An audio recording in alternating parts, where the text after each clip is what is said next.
감사합니다. 제가 시간을 절약하기 위해서 우리 PPT와 사진을 잘 준비했으니까 여러분들이 이 화면만 잘 봐주시기를 바랍니다. 오늘 이 본문 말씀 속에서 이 구절은 너무 우리가 잘 알아요. 그런데 여러분 한번 보십시오. 이 말씀을 하기 전에 이 헬라 사람들, 이방인들이 뭐라고 말씀했냐면은 우리도 예수님을 좀 뵙기 원해요. 이 말을 이방인들이 했어요. 그때 예수님이 인자가 영광을 얻을 때가 왔다. 그러면서 바로 요 구조를 줬던 거예요. 그러니까 이 말은 주님이 십자가를 지시겠다는 얘기였어요. 이 십자가 사건만 이루어지면은 모든 인류가 죄 문제, 구원 문제가 해결돼서 다 이루었다 말씀하신 거예요. 그리고 이 부활의 도를 너희들은 모든 민족으로 가서 전하라고 그랬어요.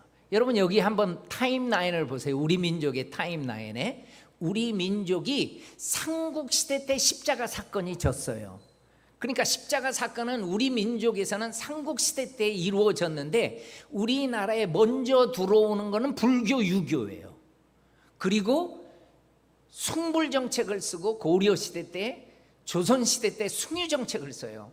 반만년 동안 무속신앙으로 살아가요. 그런데 조선시대 말에 이 십자가의 복음을 들고 온 우리 선교사님들이 계셨어요.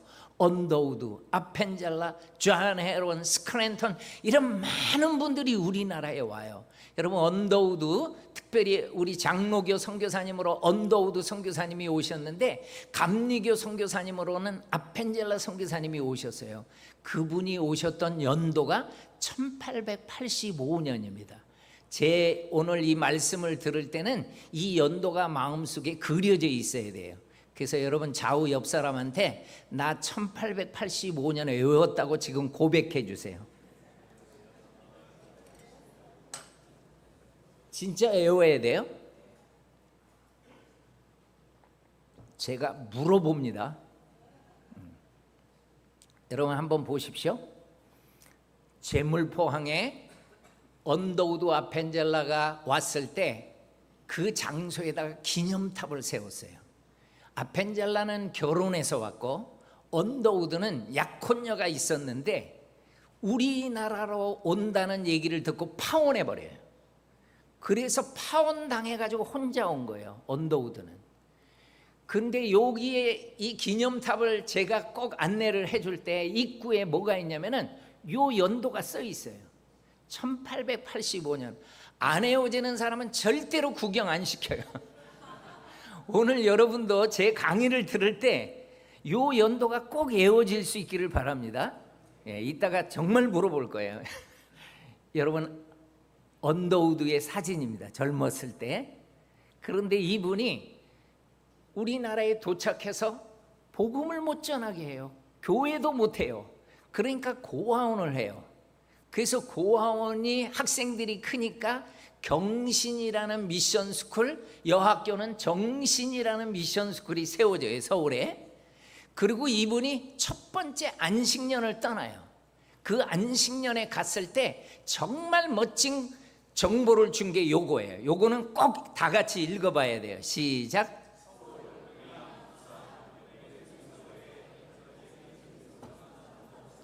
그럼 여러분이 한번 생각해 보세요.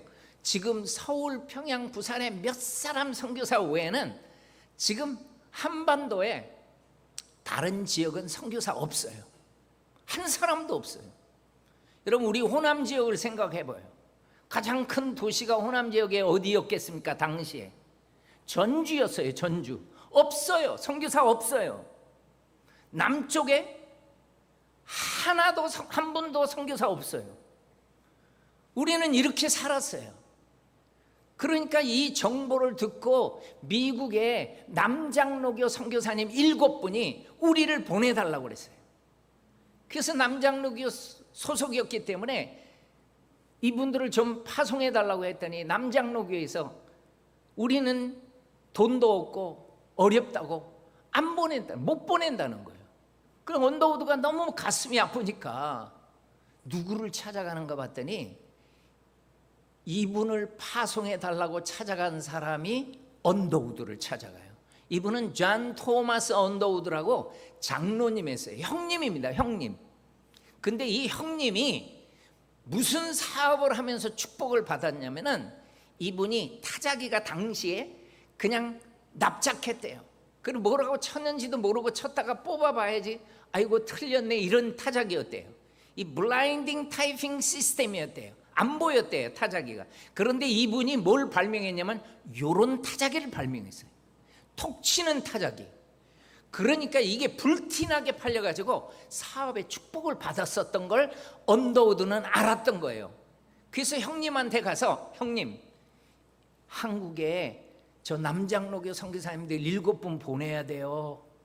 그러니까 이 형님이요 동생아 알았다 내가 다 보낸다 해가지고 엄청난 헌금을 남장로교에다 보내버려요.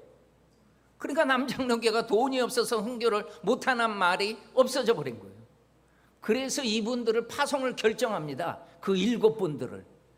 그래서 1892년도에 저분이 7인의 선발대가 돼가지고 우리나라를 찾아와서 서울에서 언어를 공부하고 실습을 하고 저 한국분한테 언어를 배우고요. 여러분 이 7분 정말 멋있는 분들인데 요 동그랗게 제가 표시한 이분이 레이놀즈 선교사님인데요. 이분은 언어에 천재적인 감각을 갖고 있었어요.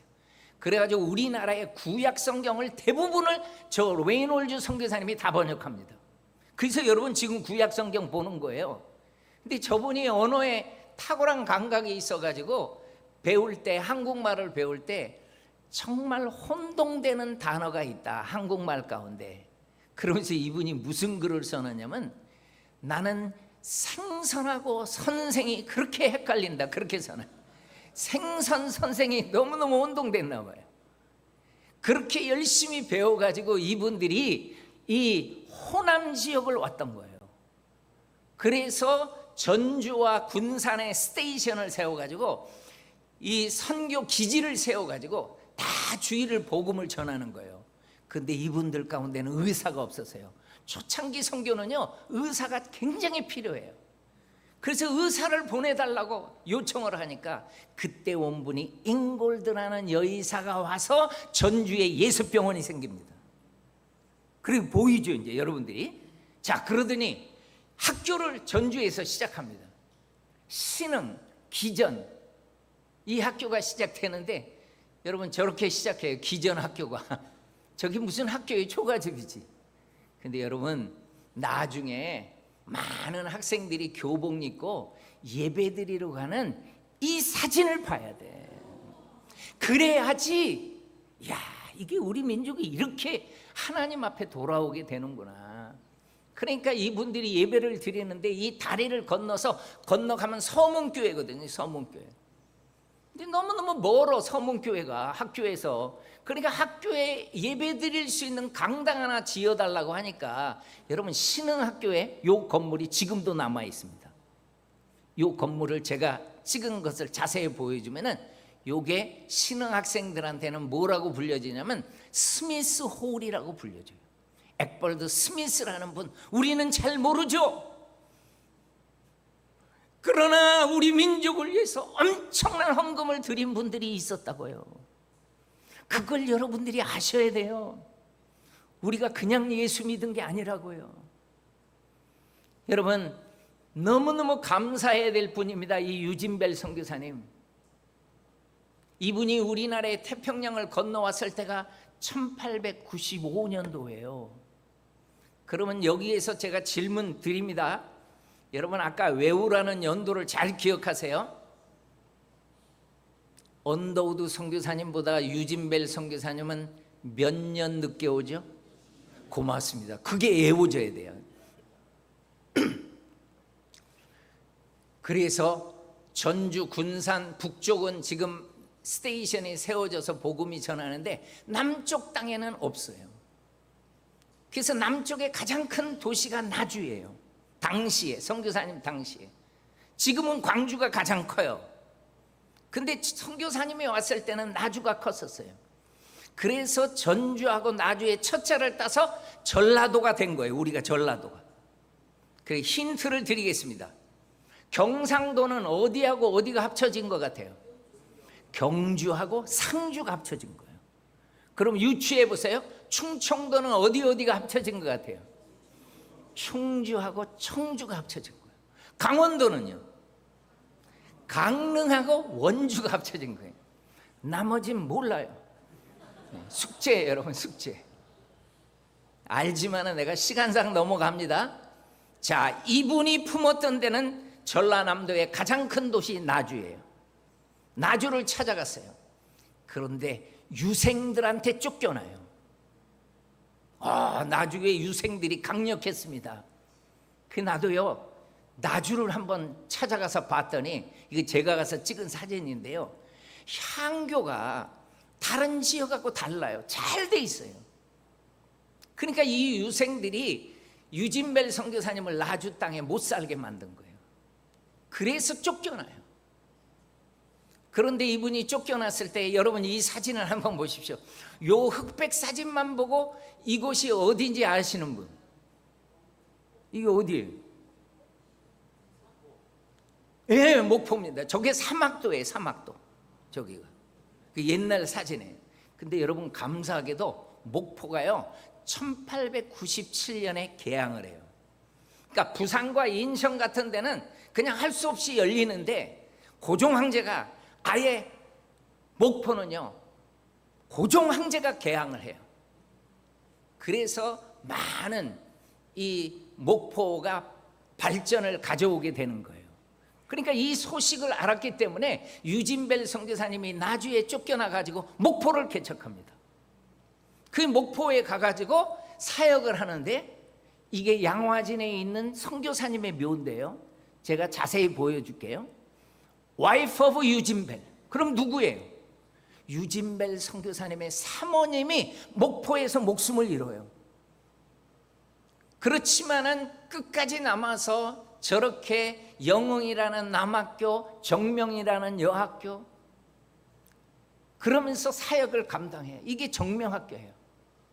지금도 가면은 이렇게 선교사님의 세운 학교들이 이렇게 남아 있어요.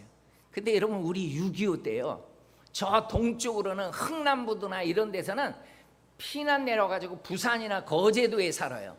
그런데 서쪽으로 피난 내려온 사람들, 저 평양 입구에 있는 진남포에서 내려와가지고 한 가정이 목포까지 내려왔어요, 피난을.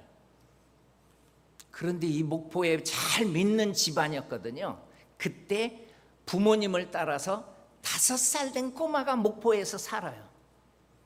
근데 아무것도 없이 내려왔으니까 선교사님 사탁 앞에다가 천막을 쳐주고 장사비도 좀 도와주고 해가지고 이 가정이 목포에서 잘 자랍니다. 그 꼬마도 잘 자라요. 선교사님들의 사랑을 많이 받아요. 그리고 이 꼬마는요 4대째 믿음의 가정에서 태어난 꼬마예요. 이 꼬마가 나중에 커가지고 목사님이 돼요. 여러분 이 목사님이 우리가 잘 아는 하용조 목사예요. 그러니까 이분은 목포에서 자라요. 이 뿌리가. 여러분 여기 잘 보세요.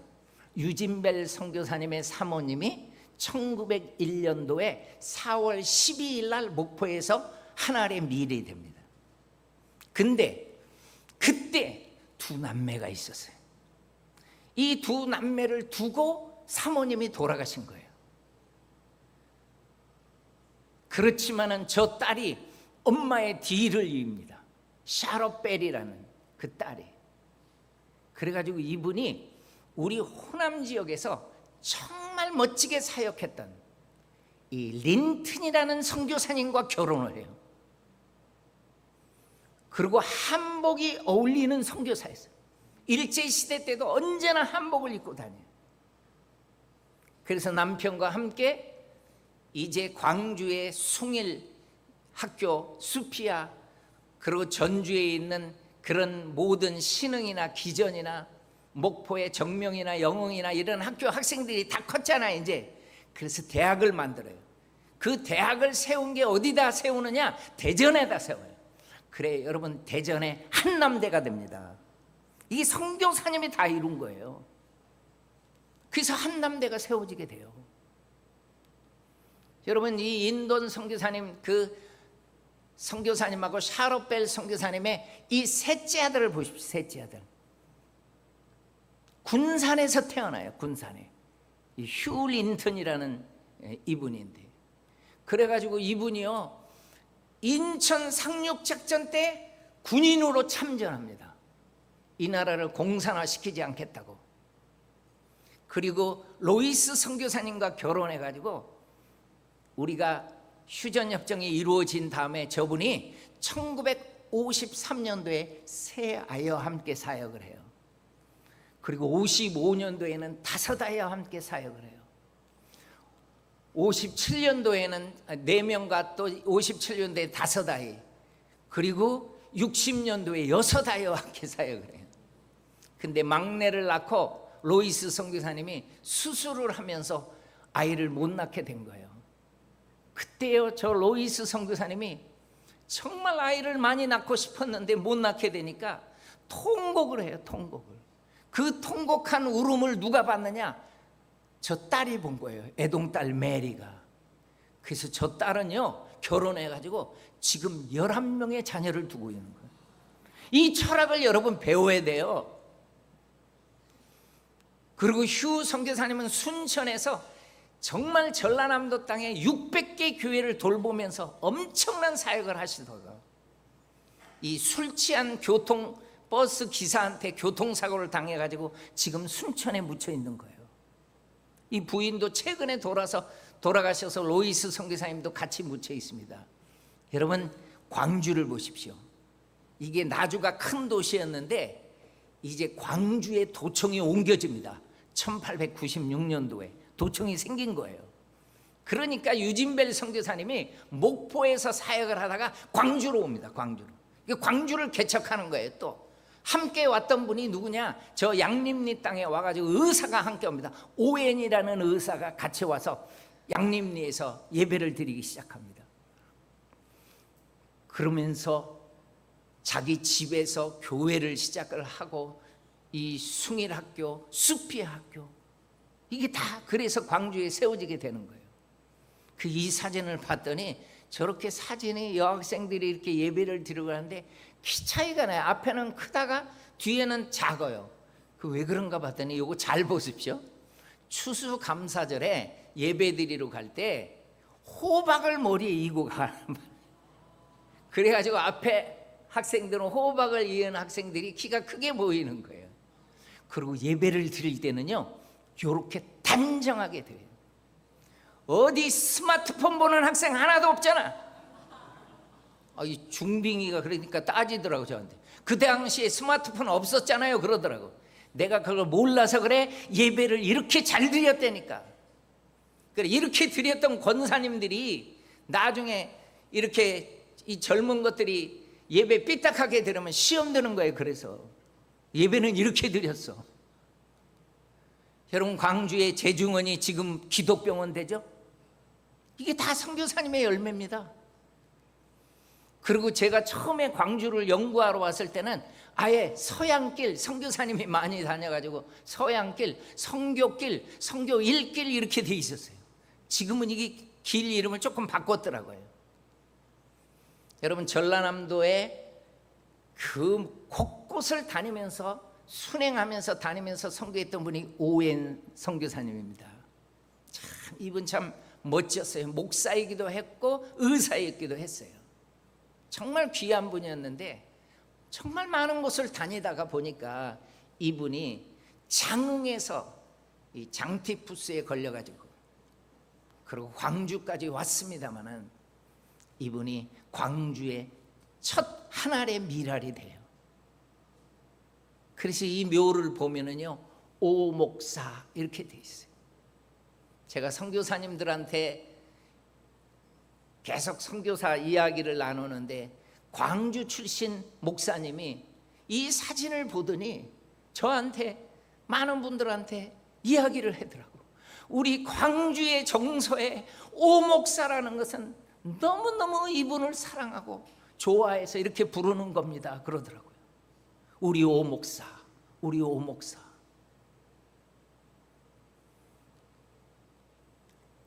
그러니까 이분이 광주에 있으면서 내가 할아버지의 이름으로 성경학교 건물을 하나 세우고 싶다고 편지를 썼었어요.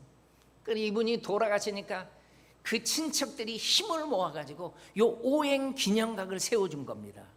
이게 양림동에 가면 여기 있어요, 그대로. 그래서 여기에 보면은 뭐라고 적혀 있냐면요, 여기에 윌리엄 그리고 클레멘트라는 오행이 있어요. 윌리엄은요 할아버지 이름이에요. 이분은 4살 때 아버지가 돌아가셨어요. 그러니까 할아버지가 키웠던 거예요, 할아버지가. 그래서 공부를 끝까지 다 시켜줬는데 이분이 돌아가시고 나서 이 기념각이 생기게 된 거예요. 여러분, 유진벨 선교사님도 오 목사 바로 뒤에 잠들죠. 제가 어느 사진들을 쭉 보다가 이게 아마 전쟁 때 항공 사진이었나, 이게 수피 학교가 있고 저 동산에 선교사님의 묘가 있고 양림동이거든요. 요 건물이 뭔가 봤더니 요 건물 이름이 유진벨 선교사님의 기념관이에요. 이 수피아 요구에 안에 있는 거예요. 오엔 선교사님 한 알의 밀알이 됐지만은 그 열매는 엄청나게 나옵니다. 이분이 그 많은 지역을 다녔기 때문에 선교사님의 범위가 넓어서 목포의 미션 스테이션, 광주의 미션 스테이션만 2곳만 가지면 안 된다. 전라남도에 한 곳이 더 필요하다. 그래서 전라남도에 순천에 미션 스테이션을 세워요. 그래서 목포, 광주, 순천, 저 전라북도는 전주, 군산, 그 호남 지역에 5개의 미션 스테이션이 세워가지고 곳곳을 다니면서 복음을 전하는 거예요. 순천까지. 나는 이 묘를 보면은 참 가슴이 아파요. 이게 지금 양림동 동산에 있는 묘인데요, 저 라바 코이시라는 선교사님이 순천을 개척하러 갔는데 자기 아들하고 딸이 하루 사이로 목숨을 잃었어요, 순천에서. 정말 선교사님들한테는 너무 힘든 게 자녀들의 죽음이에요. 정말 힘들어합니다. 그래서 1913년에 바로 4월 26일 날 딸이 먼저 죽고 아들이 바로 그 다음 날 죽는 거예요. 너무너무 가슴이 아프죠. 그렇지만 끝까지 순천에 사역을 하면서, 그래서 매산학교가 생기는 거예요, 순천에. 그래서 이 선교사님을 기념하기 위해서 매상관에 보면은요, 이 코이 선교사님의 기념비까지 다 나와 있어요. 이런 아픔 위에 열매들이 다 나옵니다. 여러분, 이 유진벨 선교사님의 사모님은요 양화진에 묻혀 있어요. 당시에 목포에서 돌아가셨는데 선교사님을 묻을 수 있는 땅이 이 전라남도 북도에 없었어요. 그러니까 언더우드 선교사님이 모시고 서울로 오라고 그래가지고 그 시신을 서울에 묻어요.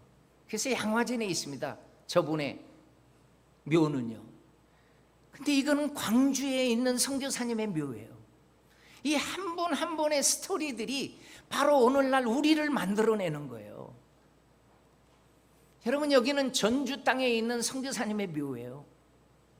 곳곳을 다닙니다, 곳곳을. 전라북도에 다. 그리고 전라남도 땅도 곳곳을 다닙니다. 그래서 우리나라의 교회가 세워지고 학교도 세워지고 병원도 세워지고, 여기는 중부지방에서 사역했던 선교사님이 묻힌 곳이 서울의 양화진이에요. 강원도나 경기도에서 사역했던 분들은 양화진에 많이 묻히게 돼요. 여러분, 이 묘는요 경상북도를 섬겼던 선교사님의 묘예요. 대구 땅입니다. 대구에 가면은 대구 동산병원이 있고, 거기에 학교, 선교사님이 세운 학교 개성이라는 남학교가 있고 신명이라는 여학교가 있어요. 그래서 이 학교 학생들이 크니까 개성의 개자를 따고 신명의 명자를 따가지고 계명대를 세우게 됩니다. 이게 다 선교사님이 하신 일이에요. 저 안동 땅에, 경상북도 안동 땅에도 선교사님 묘가 있어요. 안동에서 거기에서도 또 병원을 세우고 경안이라는 학교가 세워지고 정말 어려운 지역에 다니면서 선교사님들이 다 복음을 전합니다. 이 사진은요, 부산 땅에 묻혀있는 선교사님의 묘였어요. 이 호주에서 온 조셉 헨리 데이비스 선교사님이 부산 땅에서 가장 먼저 목숨을 잃었거든요. 그 이후로도 많은 분들을 부산 땅에 묻었는데 저 묘가 피난민들이 다 들어오면서 선교사님 묘를 찾을 수가 없게 돼버린 거예요. 소실돼 버렸어요. 그러니까 그 창원에다가 기념비라도 세우고 묘가 남아있는 분들은 옮겨드리고, 그래서 경상남도를 섬겼던 선교사님들의 열매가 우리가 너무너무 좋아하는 주기철 목사님도, 우리가 너무너무 좋아하는 손양원 목사님도 다 선교사님들의 열매예요. 여기는 청주 땅에 묻혀있는 선교사님의 묘예요. 제가 청주에 가서 이 선교사님들이 어떻게 사역을 하다가 이곳에 잠들어 있는지를 얘기하면은 그때서야 청주 분들이 울어요. 아, 우리를 위해서 이런 희생이 있었구나. 여러분, 여기는 공주 땅에 묻혀 있는 선교사님의 묘예요. 충청남도를 섬겼던 분, 가장 먼저 목숨을 잃은 분이 로버트 샤프라는 분이에요. 이분이 신혼 때 목숨을 잃어요. 신혼 때. 그런데 이 부인이 끝까지 남편의 뒤를 이어서 우리 민족을 한평생 섬깁니다.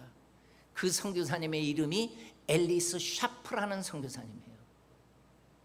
나는 이분이 충청도의 보령이나 홍성이나 다 논산이나 저 천안이나 다 다니면서 복음을 전하는데, 한 번은 천안 쪽에 지령리라는 마을을 갔더니 한 꼬마가 성경 암송을 너무너무 잘하는, 똑똑한 거예요. 그래가지고 공주로 데려와서 영명학교에서 공부를 시킵니다. 너무너무 똑똑하니까 그 소녀를요, 양딸로 삼아가지고 이여와 학당으로 공부를 시키러 보냅니다.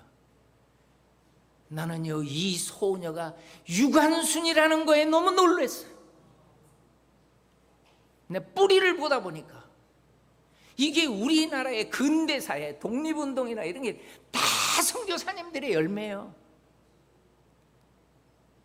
그래서 공주 영명학교에 가면은 유관순의 동상과 로버트 샤프 선교사님 부부 동상에 그래서 있는 겁니다. 양화진에 있는 많은 선교사님의 묘, 저는 전국에 있는 묘를 다 다니고, 저는 광주도 많이 내려와요. 광주에서 다 선교사님들의 이야기를 제가 나눠줄 때마다 하나님이 주시는 눈물이 있어요. 여러분, 그 눈물이 뭔지 아십니까? 너희 민족 어떻게 살았는지 잘 기억해. 1600년 불교의 역사 때문에 그렇게 우상 숭배하며 살았던 민족이야. 조선시대 때 숭유정책 쓰는 바람에 그렇게 집집마다 제사하고, 아니 반만년의 역사를 자랑하면 뭐하니, 맨날 푸닥거리하고 점쟁이 찾아다니고, 너희 민족이 사망의 땅 그늘에 앉은 백성으로 살아갈 때 내가 너희 민족에게 얼마 전에 선교사님 보내줬잖아. 나는요, 이 타임라인의 선상에서 와, 정말 짧은 역사 속에 우리가 예수를 믿게 되는구나. 불교의 1600년에 비해서 우리는 지금 140년뿐이 안 됩니다. 광주는 120년뿐이 안 되고요. 정말 짧은 역사예요. 그런데 오늘 얼마나 많은 교회 속에 성도들이 이 기회를 간직하고 하나님 앞에 삽니까? 너무너무 나는 고마운 게 내 시대는 선교사님이 오신 이유구나. 그러니까 우리가 선교사님을 통해서 하나님을 만나니까 하나님의 통치를 받으면서 엄청난 간증들을 만들어내면서 살게 된 거예요. 우리 민족을 위해서 땀과 눈물과 피를 흘렸는데 100년 만에 여의도 광장에서 선교 대회를 합니다. 선교 대회를. 광주 분들도 올라오고 신안의 섬 사람들도 올라오고 어촌에서 올라오고 산촌에서도 올라오고. 저분들이 어떻게 예수 믿었었겠어요? 우리가 어떻게 예수를 믿게 되겠냐고요. 그 뿌리를 한번 생각해 보십시오. 나는 알게 된 게 있어요. 소수의 세계를 품은 그리스도인들이 우리 민족을 위해서 헌금해 주더라고요. 제가 소수의 세계를 품은 그리스도인이라고 얘기했습니다. 여러분, 당시에 호주나 미국, 카나다나 유럽 사람들이 예수 믿는다고 우리 민족 다 선교할 것 같아요? 안 해요.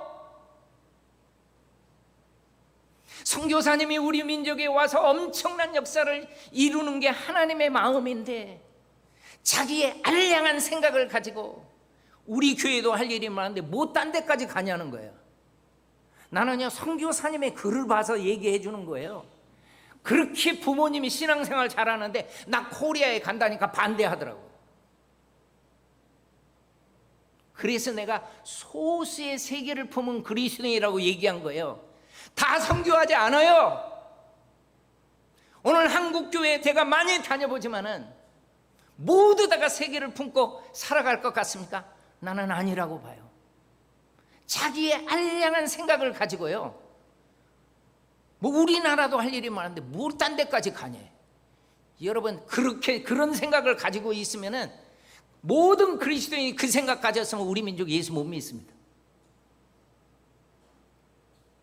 우리는 복음에 비친 민족이 됐어요. 제가 결론적으로 이 세 가지를 꼭 말씀드립니다. 어떤 분들 때문에 우리가 예수 믿었느냐? 기도의 영역을 넓혀준 분들이 있어요. 헌금의 영역을 넓혀준 분들이 있어요. 그리고 삶의 영역을 넓혀준 분들이 있어요. 선교사님들 보내놓고 뒤에서 기도해주고 헌금해주고.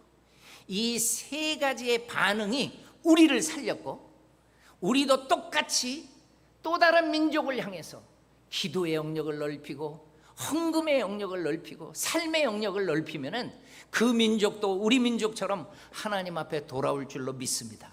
기도하겠습니다. 하나님, 감사합니다.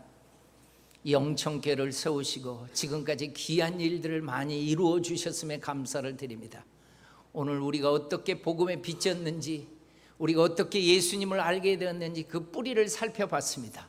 하나님 아버지, 이제는 우리도 생각을 하나님 앞에 주님의 마음으로 바로 간직하고 살아가게 도와주셔서, 나도 선교지를 위해서 기도하고, 나도 선교사님들을 위해서 기도하고, 그들을 위해서 헌금하고, 우리 젊은이들 가운데 선교사로 나가서 또 다른 민족에게 이 복음을 전할 수 있는, 이 귀한 일을 이룰 수 있는 영천교회로 하나님 세워주시옵소서. 예수님의 이름으로 기도합니다.